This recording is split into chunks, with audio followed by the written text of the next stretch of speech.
Without righteousness, we feel inferior, whether it be to God, we feel inferior to God, where we stand before God and we say, God, I'm not, how can I, you can't come to God because you feel inferior. You come to God because you feel guilty. You feel you're ashamed of something. You feel like you're not worthy to be in His presence. And that's inferiority. Without righteousness, without knowing who we are, without knowing the position that we stand in, we are inferior. We feel inferior. And it could also be in society. How can we recognize inferiority in our daily walk? So like where have we been thinking that I am lower than this person, or lower than that person, or lower than this group of people? For instance, right now, very, very popular is racism. Somebody is identifying some kind of race inferior than the other. And so when we walk around like, oh, that's that person of color, or of not colored, I'm inferior to them. Because there's a standard in inferiority that you're not as good or not qualified as this person. Or it can also be identified by weight, that I'm too big to, I don't know, look good.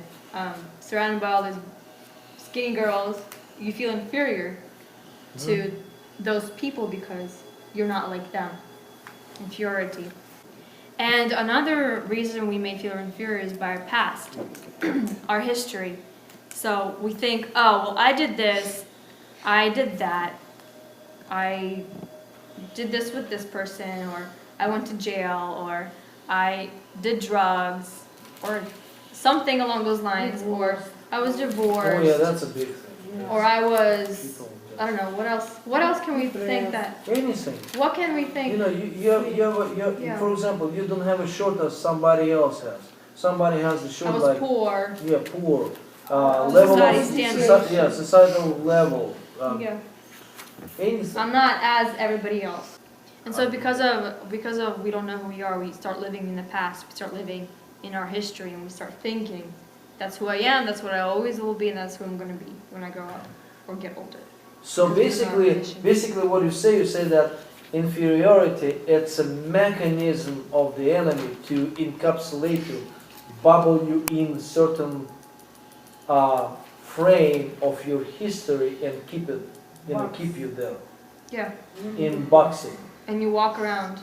And you cannot go out of that box because otherwise you will feel, awkward. Uncomfortable. Uncomfortable. Yeah, you would feel uncomfortable. And scared. Because cool. inferiority becomes comfortable, becomes your identity. If something gonna happen tomorrow, you will be worried of how I should do, how Fast. because I cannot do it, and This it is should cool. be Good stuff. tomorrow, and we cannot quit it. Yeah. If something over the past. So whenever we feel we're starting to compare ourselves to society or how we think, how other people are, that's when we are in the position of inferiority. And in order to cover up that inferiority, we go into a little thing called self-righteousness, where in order to make ourselves feel better, to please God, we start doing things for God. I joined the choir. You feel better. You're guilty, so in order to cover that guilt or to repay God, you read the Bible, or God, I'll pray more, and you pray more, or God, I'll read the Bible more, I'll fast. Just make, I want to please you with my actions. You're picked. So, self-righteousness in a way, it's a religious substitute for righteousness. Mm. So, not to feel inferior, you switch to self-righteousness. So we cover up our inferiority, our guilt, by self-righteousness. And Jesus said, He called Pharisees, what did He call them? He called them self-righteous people. Don't follow what they do, but follow what they say because they preach the law. But don't do what they do because they're hypocrites. Mm-hmm. Does anybody remember a time, or maybe we still do it, when we're thinking, I have to please God. I feel guilty, so I have to please God, and then He'll look at me as if I'm right. Then go to church. I'll go to church on Sunday, and then I'm good after that.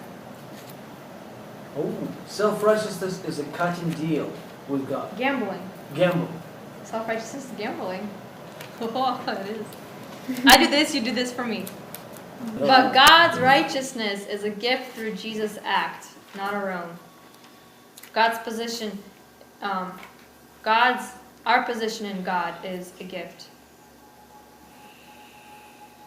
We don't do it. Jesus already did it once and for all.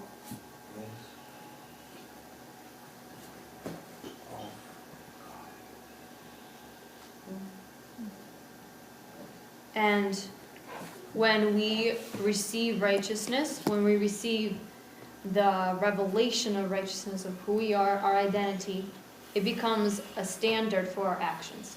It doesn't become a law. It's not like where you can't do this, you can't do that, but it's because I'm righteous, I'm perfect. Righteousness is not a law. Yeah, it's a position. It's a state of living. I don't know, it's kind of like, It's a I state guess of life. it gives you a new perspective on things. Not You like do you it- walk by a pile of cow poop and think, I want to jump in this like a pool and swim and eat this stuff. Like, yes! And just go and do it. No, you're like, oh, okay, that's poop, you know, kakashka, malashka. I'm pure, I'm clean, I don't need to step Yeah. Righteous speak this way. You know, it's a state of life. It's just a you do it out of supernatural love, which has been revealed. Look what Mary Magdalene. You know the story how she become alive to God. She was sentenced to death, right? Mm-hmm. And Jesus said, Go sin no more. "Go, sin no more." That word of reconciliation to God without even sentence or even memory of what she did hit her so deep in her core that she couldn't go back to the sin again. You know what I'm saying? That flipped her so much. That action of love, action of reconciliation, action of declaration. You're righteous right now. I'm not blaming you. Remember that. Where's your what is the Where are word? your accusers? Yeah, where's your accusers? There is none, my Lord. And I'm not accusing you as well. Boom. You understand? Action of love. Righteousness implementation is the action of love of God toward us. And when we actually comprehend, understand, and love of God toward us, that He put us beside Himself, before Himself, He just like shake us like, hey, you're my best buddy. You know what I'm saying? You're my son. I'm not gonna leave you. I'm not gonna forsake you. Done deal. When that understanding comes not through brain, but directly in your heart, and all your new creation start pumping that light out of you outside. You know what? That love actually telling you why you should feel that. You know what I'm saying? Just quietly, not like if you go there, you die, and I'm here waiting for you to hit you, and just open your mind. Yeah, right. That's why that love action of God is so powerful to people actually who actually been under that liberation process of righteousness revelation. Once they got into it, once they got that revelation, they cannot violate that love of God which has been revealed through that comprehension that you're righteous, and go back into the sin. So basically, it's action of love. You start living in love, in you and toward you, and you start loving yourself and God in you, and it becomes so distinct and clear. This is the black and this is the white in your life completely. Yeah, and in Hebrews 10:16, God put that law into our hearts. He made a covenant where He will remember His sins no more, and He put it in our hearts. He didn't make it like a law, but He made it a standard. Love. Yeah. I'm not going to go this way because this is my standard of righteousness. I have a full fellowship with God, and why should I destroy it? Why should I? Not that you destroy your fellowship, but it's just like when you sin, you kind of cut off that fellowship, and that becomes like a barrier. But when you're standing in righteousness, when you're continue to stand in righteousness, you have right standing with God no matter where you are. You have full access, because God made it in our hearts. He didn't make it some kind of action that we need to do. He made it in our hearts. He illuminated ourselves with righteousness, right standing with Himself. And just like Mary Magdalene, she was in wrongdoing, but even in the very middle of her deepest wrongdoing, God still said, "Who's accusing you? Absolutely no one, not even me."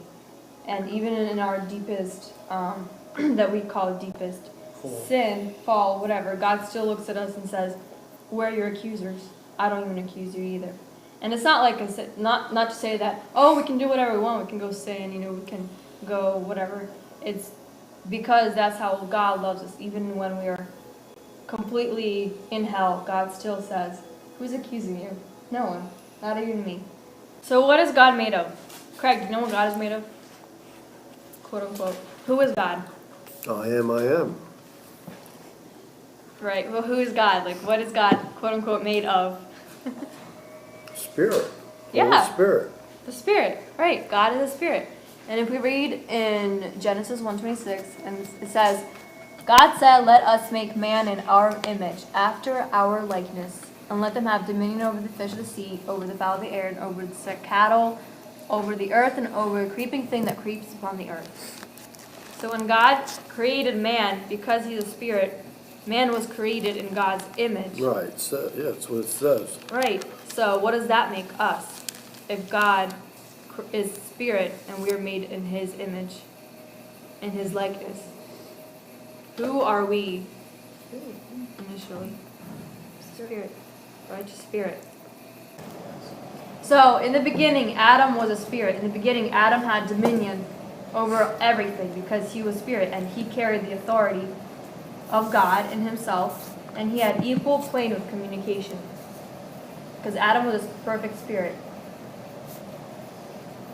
And the cool thing is that God created Adam as an adult, not as a kid who is growing up, but as an adult who is in discovery, and he already contained everything that God is, and all he needed to do was discover.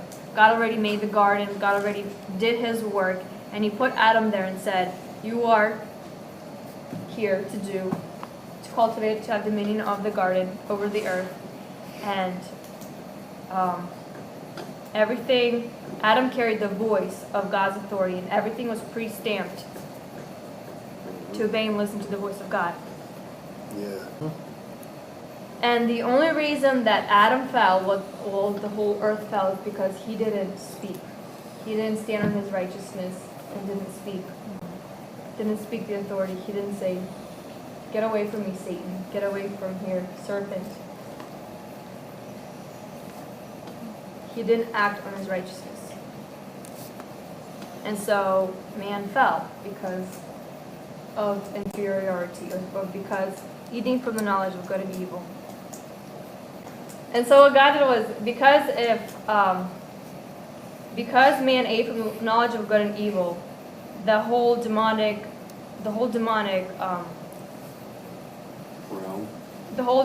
knowledge, demonic realm, became the identity of man. Became the shame, the inferiority, the guilt. That became the identity of man, not righteousness. And so what God did was, because there was also the tree of life, He put a guard in front of it, a cherubim or something, right? Sure. He closed it up, and He kicked them out because He knew that if they ate from the tree of life, they would have been evil, quote unquote, forever, because tree of life is eternal. So He shut that off because He knew that if they did that, that's it. No mercy for these guys. But because He had a plan, which is Jesus, which is the tree of life, to resurrect and justify us again, to make us righteous again, He locked off that tree of life, and He brought forth Jesus.